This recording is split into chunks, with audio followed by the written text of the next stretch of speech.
네, 성공투자 오후 증시 랭킹쇼 종목 탑10으로 종목을 중심으로 시장 분위기와 전략도 세워보도록 하겠습니다. 네, 오늘 함께해 주실 분 소개해드리도록 하죠. 김덕호 주식회사 플래처 대표, 변영인 기업공시연구소 대표, 류용민 캐스터입니다. 안녕하십니까? 안녕하세요. 반갑습니다.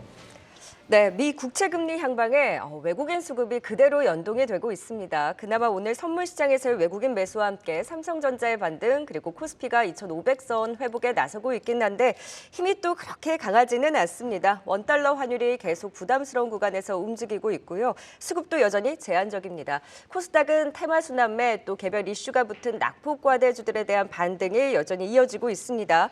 오늘은 무엇보다 엔터주들이 이슈몰이 강한 급등이 나오면서 보유자 입장에서 한숨 돌리게 하는 흐름이 좀 눈에 띄게 나타나고 있는데요. 랭킹쇼 종목 탑10으로 조금 더 이슈가 부각된 종목들 하나하나 짚어보도록 하겠습니다. 먼저 10위부터 8위까지 보고 오시죠. 용미 캐스터.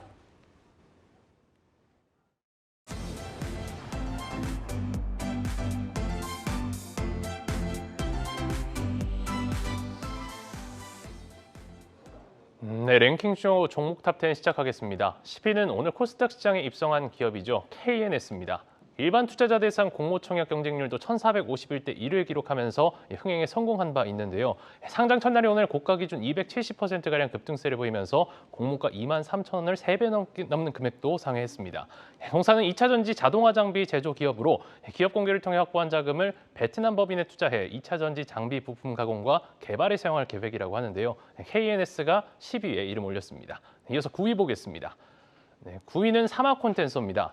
전기차 시장 규모가 확대되면서 전장용 MLCC 수요도 증가할 것으로 예상되는 가운데 이에 따른 수혜가 기대되고 있습니다. 최근 하이투자증권에서 발행한 리포트에서는 향후 기존 매출처의 물량 증가뿐만 아니라 신규 매출처 등에서도 물량 증가가 일어나 매출 성장이 가시화될 수 있을 것으로 전망하기도 했는데요. 9위는 사마콘덴서가 이름 올렸습니다. 이어서 8위 열어보겠습니다. 유아용품 제조업체이자 대표적인 저출산 정책 관련 수혜주로 분류되는 기업 꿈비인데요. 올해 2분기 합계 출산율이 0.7명대까지 하락하면서 역대 최저치를 기록해 지난 9월 정부는 저출산 극복을 위해 내년 15조 4천억 원을 기존 정책과 신규 보완 정책에 추가로 투입하겠다고 밝힌 바 있죠. 저출산 관련한 정부의 지원이 확대될 것으로 기대되는 가운데 보건복지부가 오늘 저출산 대응을 위한 전문가 자문위원회를 개최했다는 소식도 전해졌습니다. 8위에는 꿈비가 이름 올렸습니다. 랭킹쇼 종목 탑10 10위부터 8위까지 살펴봤습니다. 네, 10위는 신규 상장주죠. KNS입니다. 흥행에도 성공을 하고요. 오늘 상장하자 200% 넘게 급등한 모습도 보여주고 있습니다. KNS 좋은 분위기 계속 이어갈 수 있을까요? 김덕호 대표님.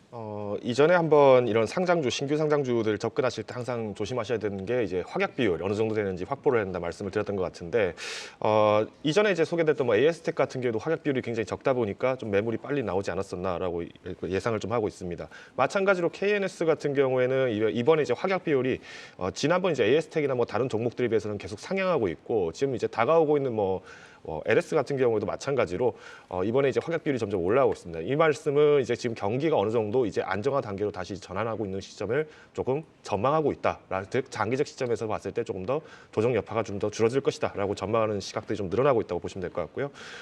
앞서서 이제 KNX 같은 경우에는 마찬가지로 이제 2차 전지 관련된 소재로 보시면 될 것 같습니다. 그러니까 원통형 CID 장비, 그러니까 전류 차단 장비라고 보시면 될 것 같은데 사실 이제 원통형이라고 하면은 우리가 딱 떠오르는 회사가 삼성 SDI가 바로 떠오를 겁니다. 실제로 이 1차 벤더가 이 삼성 SDI가 포함이 되어 있고요.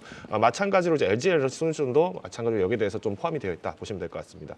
여기 이제 BMA 자동화 장비 같은 경우에도 마찬가지로 매출을 만들고 있는데 이건 또 이제 SK온이 또 여기에 대해서 1차 벤더를 또 갖고 있습니다. 그러다 보니까 최근에 이제 뭐 배터리 관련된 이슈들은 좀 굉장히 논란이 많았습니다. 이번에 이제 IRA 관련해서 2차 전지 내용들이 자세하게 발표가 되다 보니까 여기에 이제 중국 관련 합작법인들 같은 경우 좀 주가가 좀 단기적인 조정이 좀 나오고 있고 오히려 이제 미국의 현지 법인에 좀 투자를 과감하게 했던 뭐 SKIT라든가 이런 기업들은 좀 주가가 좀 이렇게 상승을 하고 있지 않나라고 보고 있는데 이런 시점에서 봤을 때 이제 KNX 같은 경우에는 상대적으로 확정 공모가가 희망 공모가 되기 비했을 때는 그렇게 갭차가 많이 크지는 않은 편입니다. 오히려 이제 고객사 같은 경우도 굉장히 좀 탄탄한 편이고 의무보유 기간 같은 경우에도 뭐 비율로 따지면은 뭐 전체 이제 확약 비율은 10% 정도밖에 되지 않지만은 1개월보다 3개월 보유 비중이 훨씬 더 높기 때문에 뭐 오늘 좀 가지고 계신 분이라고 하면 하면은 한번 내일장까지는 한번 두고 수 있지 않을까라고 판단을 하고 있습니다.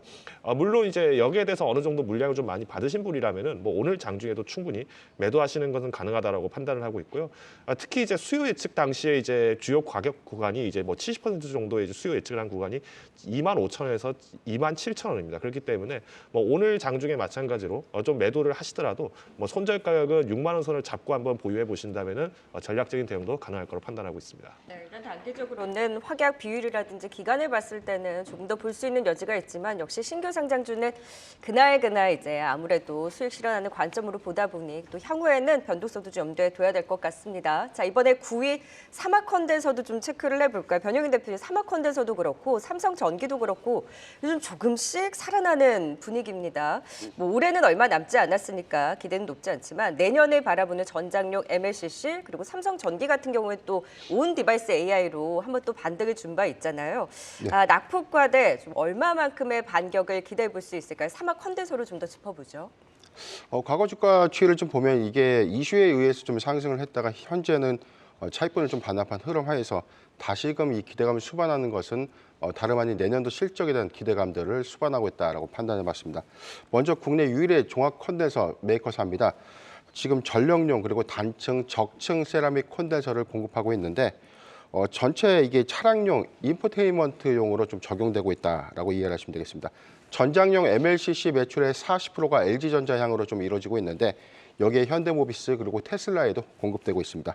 전기창 한 대당 이 MLCC 부품이 10,000여 개가 좀 소요된다고 합니다. 그렇기 때문에 2024년도 뭐 상반기까지 전기차의 공급 수요도나 우려감들이 조금 이슈는 있지만 그래도 지금 양산 자동차의 어떤 공급량들을 좀 우리가 좀 판단해 본다면 전장 부분, 특히나 뭐 전기차가 아니더라도 내연차에 적용되는 전장 부품에 소요될 수 있는 이 콘덴서 매출 부분은 2024년도 상반기를 기점으로 좀 더 확대될 수 있는 영역이 있다라고 판단해봤습니다.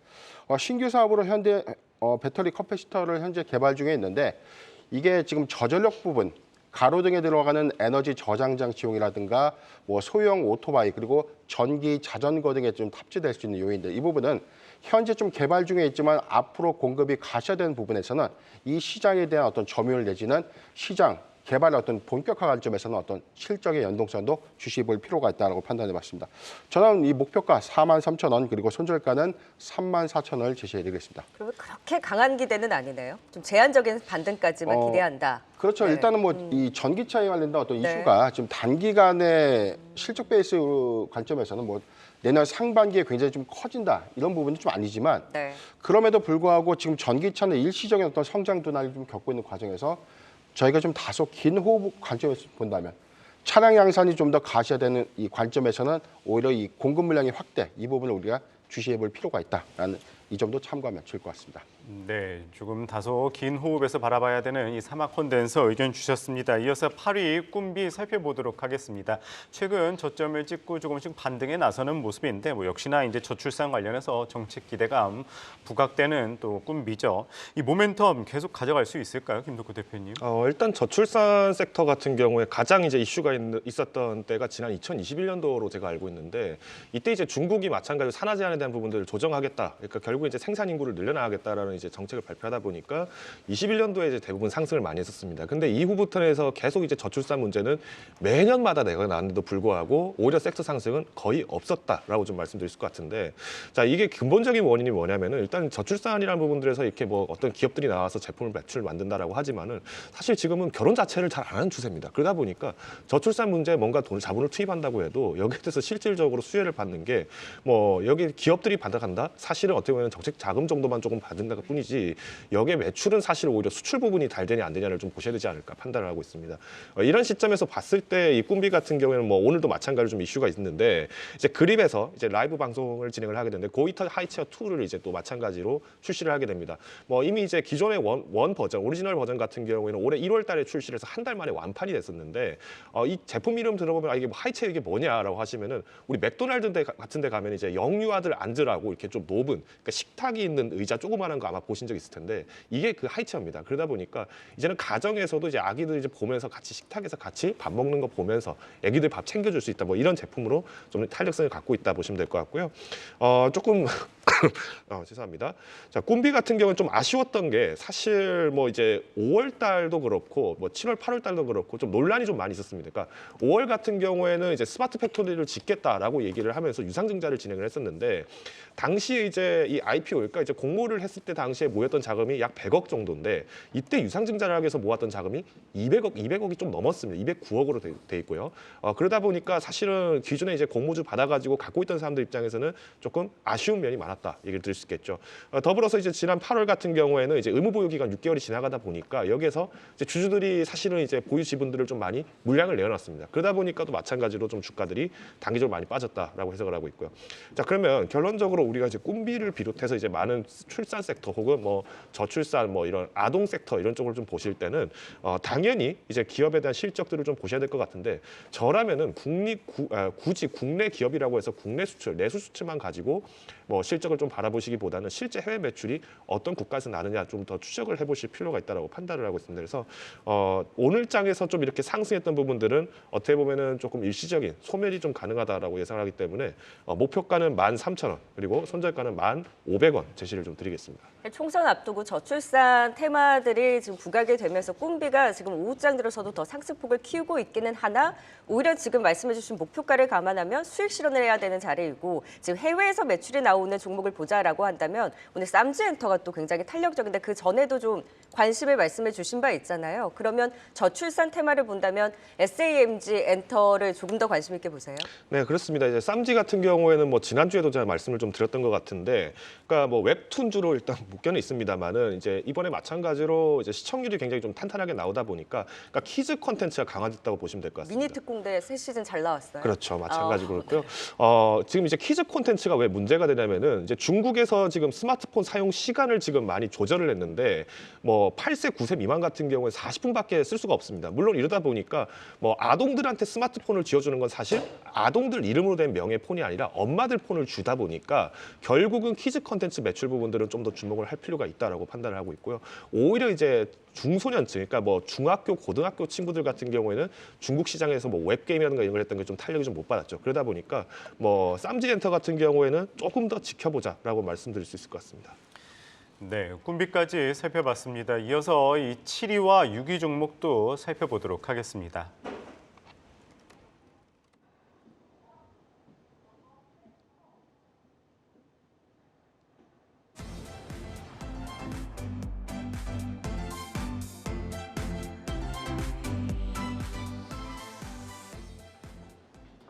이어서 7위 열어보겠습니다. 네, 7위는 NHN KCP입니다. 오프라인 결제 시장에서 간편 결제가 확산되고 있는 가운데 전자지급 결제 대행 PG 시장의 규모도 날이 갈수록 커지고 있습니다. 최근 교보증권에서는 NHN KCP의 내년 영업이익 성장성이 외형 성장을 상회할 것으로 전망하기도 했는데요. 국내 PG 시장 내 지배력 강화와 글로벌 OTT 중심의 거래 대금 증가, 블랙 프라이데이와 같은 성수기 효과로 실적에 대한 기대감이 커지고 있는 NHN KCP, 오늘장 강세를 보이면서 7위에 이름 올렸습니다. 이어서 6위도 열어보겠습니다. 6위는 아프리카TV가 이름 올렸습니다. 온라인 스트리밍 서비스 업체 트위치가 내년 2월부터 우리나라에서 서비스를 종료한다고 밝혔고 이에 따라 트위치에서 방송하고 있는 스트리머 상당수가 아프리카TV 플랫폼으로 이적할 것으로 전망되면서 오늘 급등세를 보였는데요. 단기적인 실적에 대한 기대감도 작용하고 있습니다. 다올투자증권에서는 최근 하락세를 이어왔던 아프리카TV가 장기 성장성에 대한 의문은 있지만 단기 실적에 대한 가시성은 확보한 것으로 판단된다고 분석한 바 있습니다. 6위는 아프리카TV가 이름 올렸습니다. 7위와 6위 살펴봤습니다. 네, 아프리카TV 장중 상한가 대단하네요. 네, 먼저 7위부터 진단 들어보도록 하겠습니다. NHN KCP 구 한국사이버결제죠. 최근에 해외 직구에 따른 이런 열풍으로 물류가 이제 먼저 갔고 그 뒤를 이어서 결제주들까지 낙폭과대 반등이 두드러집니다. 요즘 시장 분위기랑 딱 부합하는 것 같아요. 바닥권에 있고 이슈 붙었고 회복 기대 나오면서 이제 저가 매수가 유입되고 있는데 추세적인 반등도 기대해 볼 수 있을까요? 우선 오늘 저는 이 두 가지 이제 첫 번째 테마성의 어떤 이 수급 개입 이슈도 좀 있었다라고 보는 게 지금 네이버가 이 트위치의 어떤 인수설이 좀 돌았어요. 그렇기 네네. 때문에 2월에 서비스 종료를 앞두고 있는 이 플랫폼을 좀 인수한다. 그렇기 때문에 NHN, KCP가 이에 따른 어떤 수혜 내지는 관련주로서 좀 부각이 되는 오늘 흐름들. 그래서 좀 시초부터 어떤 수급 추이를 좀 보면 관련주의 어떤 유동성이 조금 더 가미가 됐다라고 좀 판단해봤고요. 먼저 지금 실적적인 측면에서는 매출 포지션의 93%가 온라인 PG 결제 부분에서 좀 이루어지고 있는데 3분기 기조에 이어서 4분기에도 외형 성장의 관점 그리고 이 결제 수수료 증가에 따른 수익 개선 부분 이 부분을 좀 중점적으로 하는 증권사의 호평도 좀 있었기 때문에 단기적인 어떤 이 업황 회복 내지는 2024년도에 결제 대금의 어떤 상세 효과 이 부분도 주시해 볼 필요가 있다라고 판단해 봤습니다.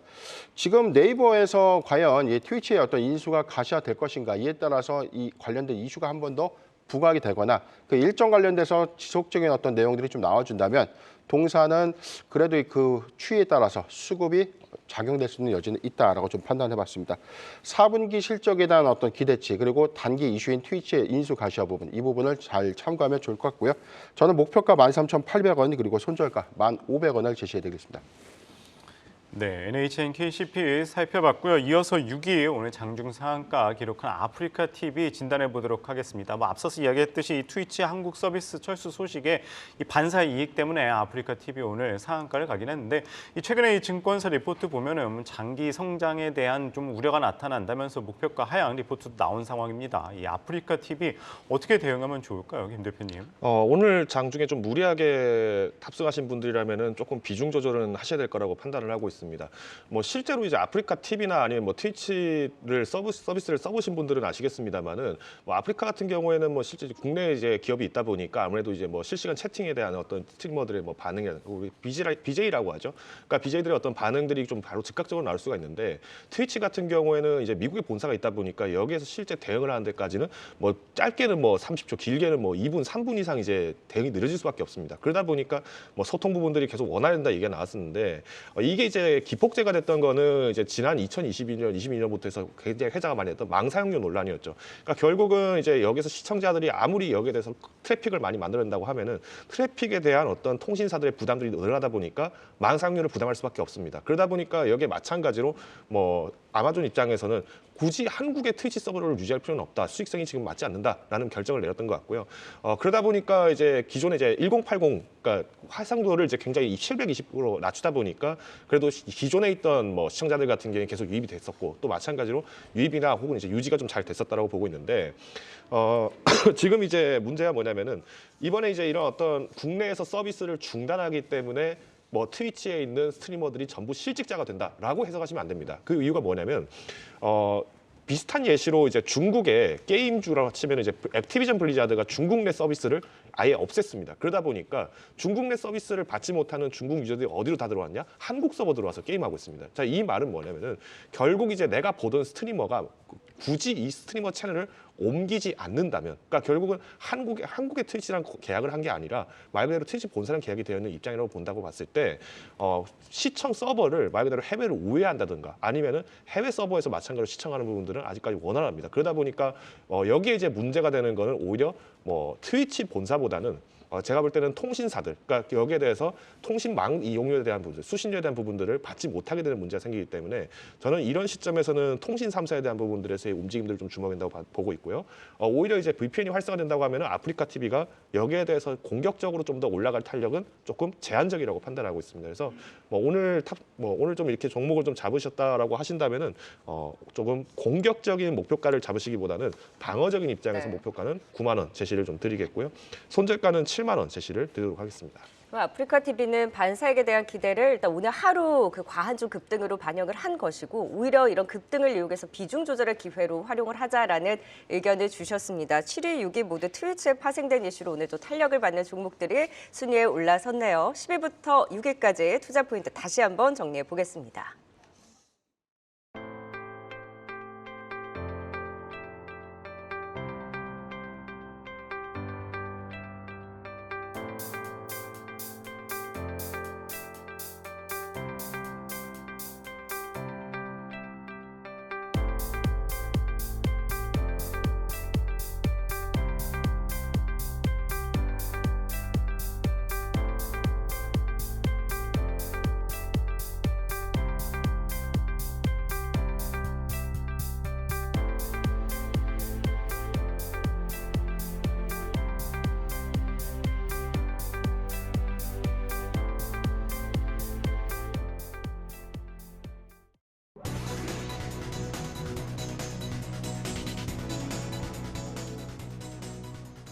네, 오늘 우리 시장 2시 이후 조금 주춤하지만 그래도 코스피 대비 코스닥이 더 강한 회복력을 보여주고 있는 가운데 이 시각 특징주 살펴보겠습니다.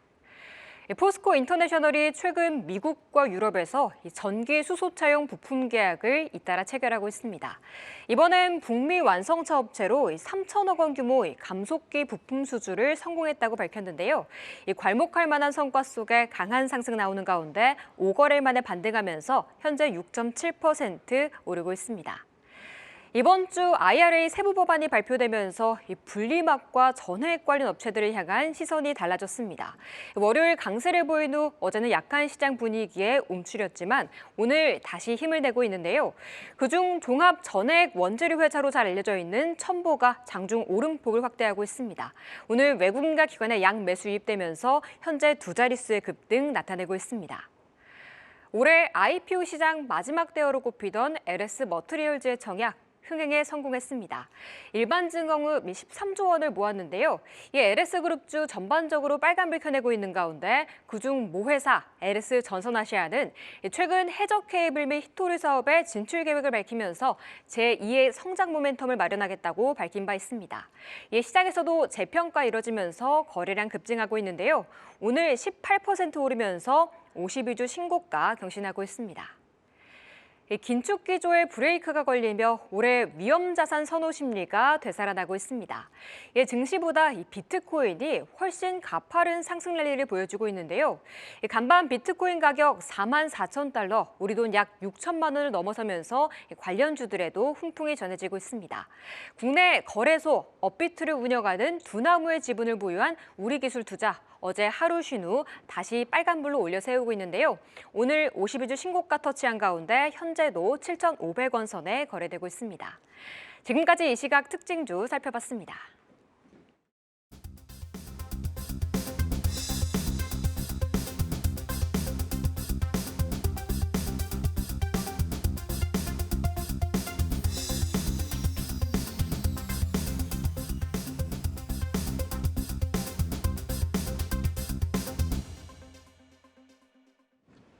네, 종목으로 시장 분위기 살펴보고 있습니다. 랭킹쇼 종목 탑10 이제 상위 순위권 종목들 짚어볼까요? 5위부터 3위까지 보고 오시죠.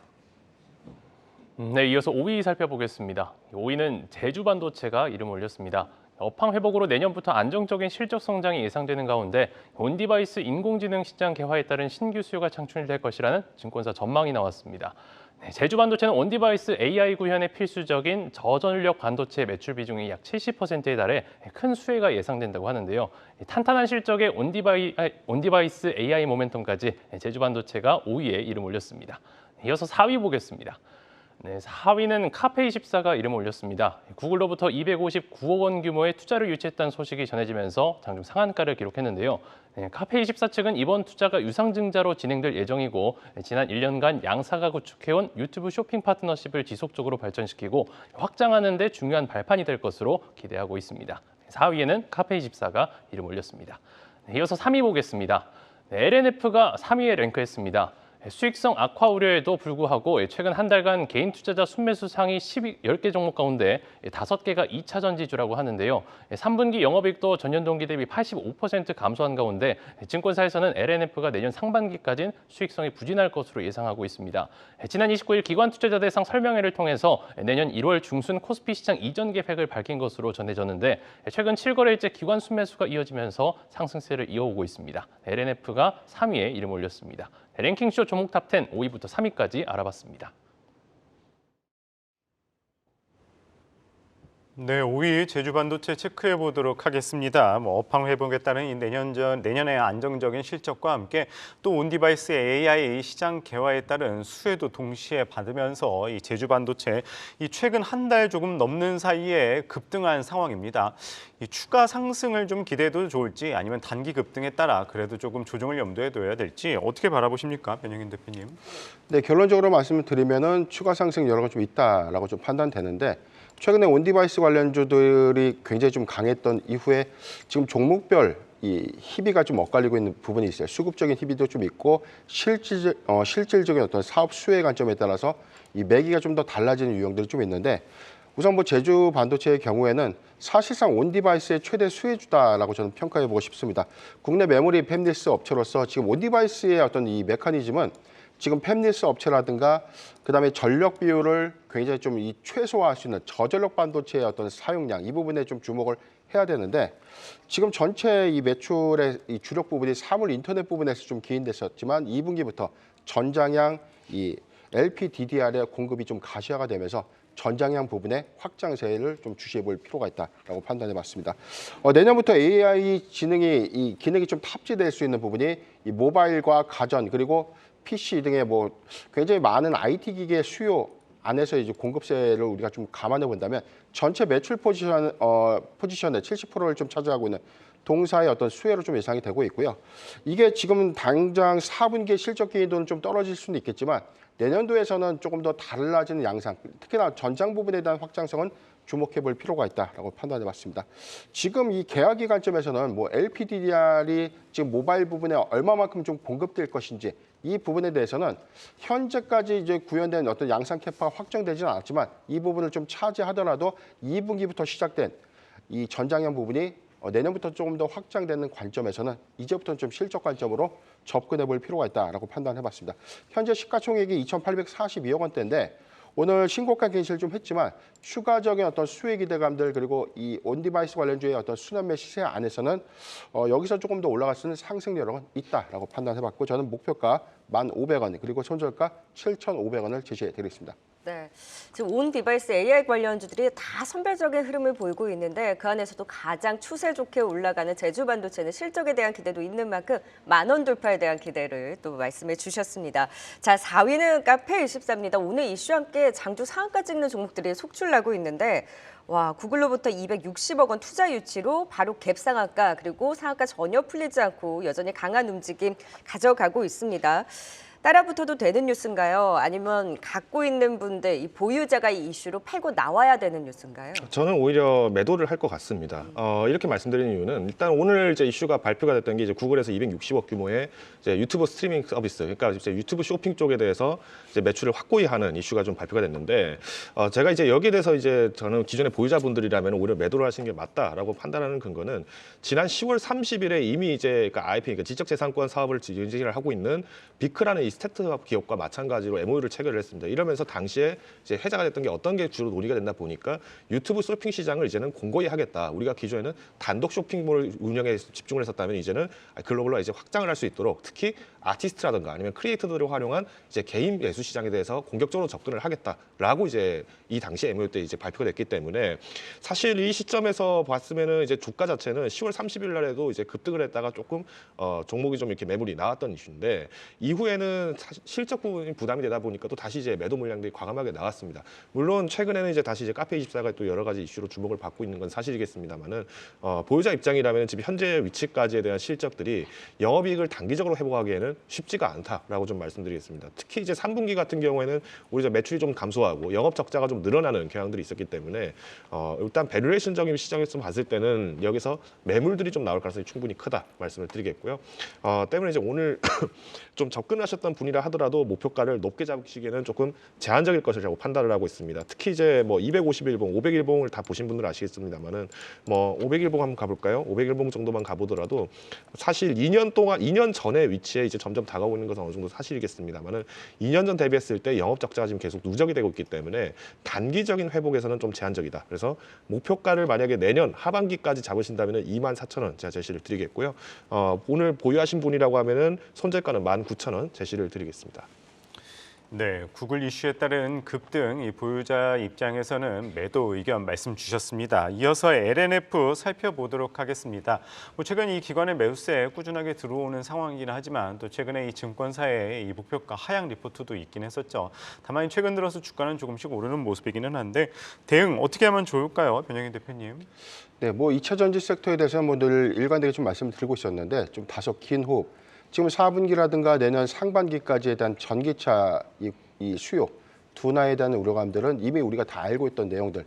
특정한 어떤 이슈나 악재 속에서 지속해서 좀 영향을 받는 모습들도 좀 있었는데 단기적으로는 바닥은 확인을 한 셈이고요. 이후에는 단기 특정 이슈에 따라서 상승하거나 또는 차익을 좀 되돌리는 그런 흐름들을 좀 보여준 만큼 저는 여기서부터는 일단 대규모 어떤 신규 내지는 증설 투자 관점에서의 향후 캐파에 좀 주목을 해볼 필요가 있다라고 평가해보고 싶습니다.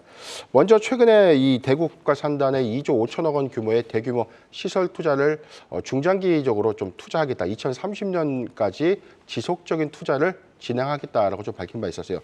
여기서 이제 완료된 캐파 부분이 LFP 이 양극재 부분이 16만 톤 그리고 삼원계 양극재 부분이 13만 톤 그리고 음극재가 2만 2천 톤 규모의 생산 캐파를 좀 갖추겠다라고 밝혔는데 여기서 특정한 부분은 삼원계냐 최근에 뭐 LFP 배터리냐 이 부분이 어떤 게 더 좋고 나쁘냐 이 관점에 대한 어떤 논쟁은 굉장히 좀 많지만 저는 이 휴대폰과 좀 비교를 해봤을 때 고사양이냐 중저사양이냐 이 부분에 대한 시장 공략을 좀 더 같이 이원한다는 관점에서는 LFP 양극재의 어떤 개발 이후에 어떤 이 성장 부분도 우리가 좀 반영하는 효과에서는 좀 주목해볼 필요가 있지 않을까라고 생각해봤습니다. 전체 LFP 양극재는 2025년도 본격적인 양산을 하겠다라고 좀 공언을 했는데 아직 현재 뭐 기술 개발이 확정되거나 시제품이 좀 이루어진 것은 아니기 때문에 시간이 걸릴 수 있는 부분이 있지만 이 과정 하에서 이 3원계의 양극재의 공급은 지속적으로 좀 늘어날 수 있는 부분들. 다만 최근에 수산화 리튬의 어떤 가격 연동 효과 때문에 양극재 판가 인하 효과는 4분기 내지 내년 1분기까지 기조가 이어질 수는 있겠다. 라고 판단을 해봤지만 그럼에도 불구하고 최근에 이 공급 가격은 굉장히 좀 떨어지는 리튬 가격이 하락되는 만큼에 대한 원가 요소에 대한 회복 부분도 주목을 해보자라고 판단해봤습니다. 저는 목표가 26만 5천 원 그리고 손절가는 14만 8천 원을 제시해드리겠습니다. 네, LNF도 그렇고 사실 그동안 잘 갔던 2차 전지주가 아니라 소외된 2차 전지들이 바닥권에서 좀 반등에 심상치가 않거든요. 뭐 앞서 특징주로도 봤지만 첨보라든지 SK 아이테크놀러지라든지 지금 뭐 전액 분리막 뭐 음극재 관련한 종목들이 미국에서 이제 반사익 기대로 그나마 좀 바닥권에서 올라서는데 그러면은 지금이라도 이 분위기에 동참을 해봐도 되나 고민하시는 분들도 일단은 조금 더 생각을 하셔야 되는 걸까요? 일단 뭐 캐파 부분인데요. 저는 이게 당장 뭐 내년에 실적에 어떤 영향이 좀 있어서 최근까지 주가가 좀 안 좋았고 이후에 저점까지 하락했던 배경들은 업황에 대한 어떤 이슈였죠. 그렇기 때문에 그렇다면 언제 좋아질 것인가라는 관점인데 이 부분은 사실 뭐 전기차의 뭐 이 보조금 관련된 이슈 때문에 전기차의 어떤 수요가 줄었다. 이 부분을 좀 단정할 수는 없다. 다만 지금 준공 중인 어떤 부분들 내년 2024년도 하반기 내지 2025년도 상반기에 본격적인 어떤 양산 체계를 좀 갖추고 있는 전기차 완성차 업계의 어떤 이 흐름들 좀 봤을 때는 지금 저는 뭐 과대낙폭 구간에서는 오히려 뭐 매도해서 대응하는 것보다는 조정을 지속적으로 좀 줄 때는 모아가는 전략이 유효하다라고 말씀드리고 싶습니다. 네, 아픈 손가락이라고 했던 소외되던 2차 전지들도 반등에 나서면서 단기적으로 분위기 또 긍정적으로 가져가고 있습니다. 그래도 조금 더 그 흐름에 대해서는 예의주시하면서 지켜보자라는 의견을 주셨습니다. 자, 계속해서 실시간 유튜브에서 시청자분들의 분위기도 살펴보도록 할까요? 많은 분들이 또 오늘 아무래도 엔터주들의 이슈가 강했던 데 따른 이슈 좀 지켜보고 계신 것 같아요. 뭐 히든골든 크로스님은 YG보다는 하이브다. 이분파님은 하이브보다는 YG다. 이런 의견들이 서로 오고 가고 있는데요. 잠시 후에 엔터주에 대해서는 조금 더 자세하게 이슈를 살펴보도록 하고요. 오늘 조금 더 주목한 댓글은 네이버님입니다. 2시에 이민청, 우주항공청, 의대정원 논의가 있는데 지금 진행을 하고 있겠네요. 그 종목들은 점점점을 해주셨어요. 오늘 사실 관련한 종목들 이민청 관련주 그리고 뭐 교육 관련주라든지 우주항공 관련한 종목들이 다 저마다의 움직임을 가져가지 그렇게 이슈에 따라서 반응을 하고 있지는 않은 상황입니다. 변영인 대표님, 네네. 그래도 계속 최근에 이 테마를 형성했던 종목 사실 이민청 관련주였잖아요. 네네. 오늘 이제 뉴스 일정과 함께 향후의 흐름 안에서는 조금 더 트레이딩 여지가 있을까요? 우선 오늘 이 이민청 설립이 확정되는 관점이라면 일부 좀 차익 매물이 좀 나오지 않을까. 재료소멸 관점에서에 대한 지수 종목에 대한 어떤 상승분을 좀 되돌릴 가능성이 좀 있다라고 좀 판단해봤고 반대로 우주항공 관련주의 경우에는 이후에 정책 수혜 관점 그리고 여기서 재편될 수 있는 민간과 군수 시장에서의 어떤 이 적용 효과들 내지는 관련된 이슈들이 지속적으로 좀 나올 가능성이 좀 있다라는 관점에서 두 가지 테마, 두 가지 섹터에 대한 차이점이 좀 있다고 봅니다. 최근에 단기간 좀 급등했던 이민청 관련주의 흐름들 좀 보면 오늘 뭐 보합세 흐름을 좀 유지하고는 있지만 저는 일단 이 관련된 내용들이 확정된다면 여기서는 재료가 좀 일부 소멸됐다라고 좀 판단해봤고요. 네. 관련해서 실질적인 어떤 사업 수요가 있는 종목으로 옥석 가리기가 좀 필요한 시점이 아닌가라고 판단해봤습니다. 네, 실시간 분위기 일단 오늘은 관련 이슈가 있었던 이벤트가 있던 또 테마주들 내에서는 일단 뉴스 소멸에 대한 그 움직임은 좀 예의주시해 볼 필요가 있다라는 의견까지 들어봤습니다. 자, 이제 오늘의 핫한 종목, 오늘의 종목 2위와 1위만을 남겨놓고 있습니다. 어떤 종목들이 올라와 있을까요? 류용미 캐스터.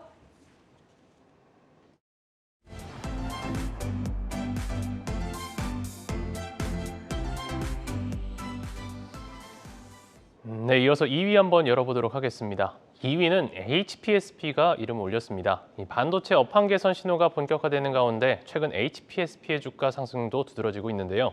최근 BNK 투자증권에서 발행한 리포트에서는 메모리향 장비 수주 증가로 내년 1분기부터 호실적을, 수요처 확대와 내년 하반기 신공장 가동에 따른 실적 개선까지 전망하고 있습니다. 외국인 매수세가 9거래일째 지속되는 가운데 오늘장 강세를 보이면서 2위에 이름을 올렸습니다. 마지막 1위도 확인해 보겠습니다. 네, 1위는 YG 엔터테인먼트입니다. 블랙핑크 멤버 전원 재계약 소식에 오늘 YG 엔터테인먼트 YG 플러스 모드 급등세를 보였는데요. 지난 8월에 기존 계약 7년이 만료된 후 긴 시간 논의를 이어온 끝에 재계약을 확정짓게 됐습니다.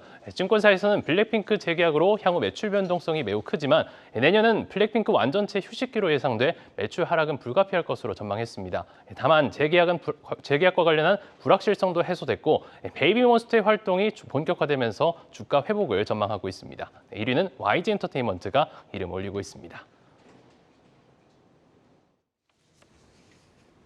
네, 먼저 2위를 차지한 HPSP부터 살펴보겠습니다.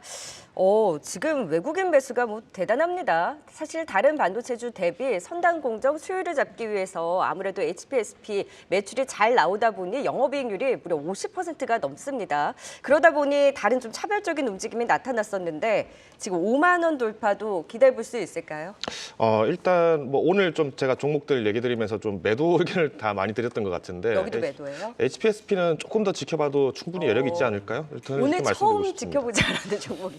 제가 이렇게 말씀드린 이유가 일단 뭐 오늘 뭐 이렇게 뭐 HPSP 뭐 검색해 보신 분들은 아시겠습니다만은 뭐 삼성증권에서 그래도 뭐 기술 레버리지가 있다, 그러니 기다려 보자 뭐 이런 얘기를 했다고 하는데 거기 이제 그 기술 내용을 좀 살펴보시면은 뭐 그러니까 실제로 이 HPSP가 갖고 있는 이제 고압 기술, 이제 그러니까 고압 수소 어닝 장비 같은 경우에는 뭐 여기에 대해서 메리트가 굉장히 크다라고 얘기가 나오고 있습니다. 물론 그 동안의 저평가된 구간들은 어떻게 해명을 할 거냐라는 얘기에서는 아무래도 이제 반도체 시장에 대한 어떤 가격에 대한 조정들 뭐 여기에 대한 얘기들이 많이 나왔는데 실제로 이 고압 수소 어닝 장비 같은 경우에는 이제 특징이 이제 100% 이제 수소를 사용하다 보니까 결국 이제 수소라는 게 이제 폭발력이 가장 큽니다. 우리가 뭐 헬륨 풍선 대신에 수소 풍선 넣었다가 뭐 화재가 난다든가 이런 이슈들을 뭐 종종 뉴스에서 보셨을 텐데 마찬가지로 이 수소가스를 활용을 하다 보니까 어떤 타사 경쟁사들이 이제 쉽게 접근하기는 굉장히 안정성 문제가 큽니다. 그렇기 때문에 HPSP 입장에서는 상대적으로 지금 유리한 고점에 있다, 유리한 입지에 있다라고 좀 말씀을 드릴 것 같고요. 오히려 이제 이런 5년 이상의 장비들을 이제 납품을 한다는 가정을 했을 때는 충분히 목표가도 상향할 5만 원 이상을 돌파할 가능성은 충분히 있다라고 저는 판단을 하고 있습니다. 여기 이제 중요한 사실은 이제 기존에 있는 장비들도 마찬가지로 고온 장비를 많이 쓰게 됩니다. 그러니까 실제 어닝을 진행을 할 때 뭐 1000도 가량의 이렇게 온도에 높은 온도를 하지만은 오히려 이제 HPSP 같은 경우에는 약 500도 정도의 온도이기 때문에 상대적으로 좀 저온도, 즉 그만큼 어떤 전력 소비라든가 여기에 대해서 메리트가 커지기 때문에 조금 더 주목해 보자 말씀드리겠습니다. 그래서 보유하셨던 분들이라고 하면은 조금 더 기다려 보시는 걸 좋겠다라고 말씀드리겠고요. 혹여나 조금 이렇게 비중을 너무 과도하게 들고 갔다라고 하신다면은 42,000원 선에서는 그래도 어느 정도 부분 손절을 하시자 말씀을 드리겠습니다. 네, HPSP 조금 더 관심 가져도 좋다. 또 5만 원 돌파도 충분히 기대해 볼 만하다. 의견 주셨습니다. 이어서 오늘의 1위 살펴보도록 하겠습니다. YG 엔터테인먼트입니다. 앞서 이 시청자 게시판에서도 많은 분들이 이야기를 해주셨었죠. 그간 큰 리스크로 꼽혔던 이 블랙핑크 이 재계약 소식이 나오면서 오늘 무려 20% 넘게 급등을 하고 또 엔터주 전반으로 좋은 흐름 이어가고 있는데 YG 엔터테인먼트 이제부터 조금 기대해봐도 좋을까요? 어떻게 바라보시나요, 변영인 대표님? 네, 지금 뭐 주가 하락의 가장 큰 원인 중에 하나가 바로 이제 블랙핑크에 대한 재계약 이슈. 이 부분 때문에 주가가 좀 급락을 했었던 것이고요. 이 부분에 대한 리스크가 좀 해소되었기 때문에 당연히 이 모멘텀은 이 완충작용을 끝나고 난 이후에 수급으로 좀 더 개선될 수 있는 여지가 있다라고 좀 보고 있습니다.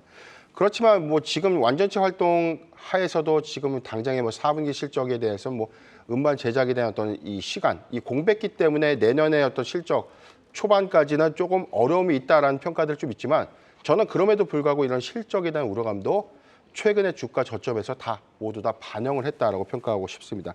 일단 이 블랙핑크의 재계약 이슈 지금 뭐 완전체 활동 하에서는 YG 엔터테인먼트와 최종적으로 협상을 마쳤다라고 밝혀졌고요. 개인별 활동에 대해서는 아직 논의 중이다라고 좀 여지를 좀 남겼지만 그럼에도 불구하고 리스크 해소 관점으로 저는 판단하고 싶습니다.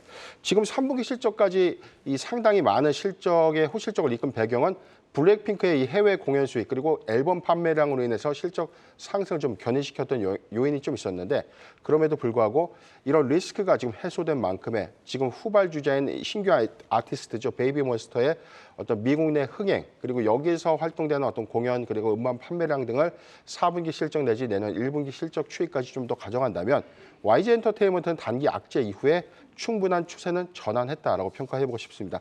여기서 저는 바닥 이후에 오늘 거래량 등을 좀 종합적으로 좀 본다면 단기적으로는 충분히 목표가 75,000원 좀 회복하지 않을까라고 좀 판단해봤고요. 손절가 49,000원을 제시해드리겠습니다. 사실 제가 그 책템방에 베이비몬스터에 대한 분위기도 여쭤봤었거든요. 근데 그 의견도 각각 나뉘더라고요. 그러니까 신인 아티스트들에 대한 흥행 여부는 조금 더 이제 지켜봐야 될 부분도 있지만 어쨌든 블랙핑크에 대한 모멘텀으로 YG 엔터테인먼트의 급등, 추세적인 반등도 기대해 볼 수 있다라는 의견을 주셨습니다. 그럼 김덕호 대표님께서는 일단 실시간 분위기를 봤을 때 YG냐 하이브냐 많은 얘기를 하고 계신데 일단 긍정적으로는 보세요. YG나 하이브 그 외에 엔터주 안에서도 조금 더 주목하는 종목이 있으실까요? 저는 오히려 하이브를 좀 더 주목을 하고 싶습니다. 물론 네. 이제 뭐 이전에도 하이브 관련해서 말씀을 좀 많이 드렸습니다만은 실제로 이제 미국의 해외 법인들을 이제 굉장히 공격적으로 캐파를 늘려가고 있다고 말씀을 드렸었고요. 특히 이제 재계약 문제가 나오는 거는 그만큼 이제 집중할 수 있는 포트폴리오, 그러니까 여기에서 실적을 만들 수 있는 기회가 사실은 이제 특정 그룹의 제한이다 보니까 여기 이제 재계약 안 되냐에 따라서 주가가 좀 요동을 치는 현상들이 좀 많이 나타나고 있습니다. 그런 부분에서는 오히려 하이브 같은 경우는 상대적으로 좀 안정적이다라고 좀 얘기를 드릴 수 있을 것 같고요.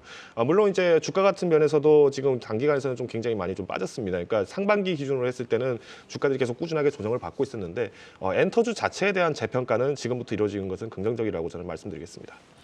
네, YG 엔터테인먼트와 더불어 엔터주까지 살펴봤습니다. 5위 제주 반도체부터 1위까지 투자 포인트 다시 한번 보고 오겠습니다.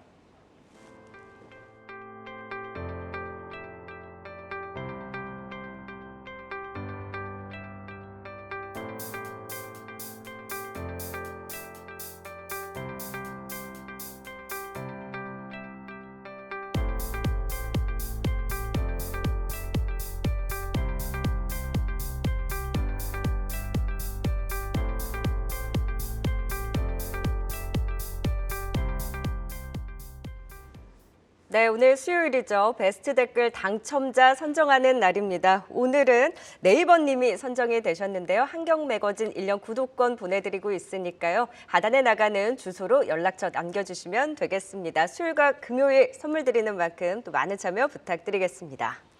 네, 오늘은 김덕호 변영인 대표와 함께했습니다. 말씀 고맙습니다. 네, 고맙습니다.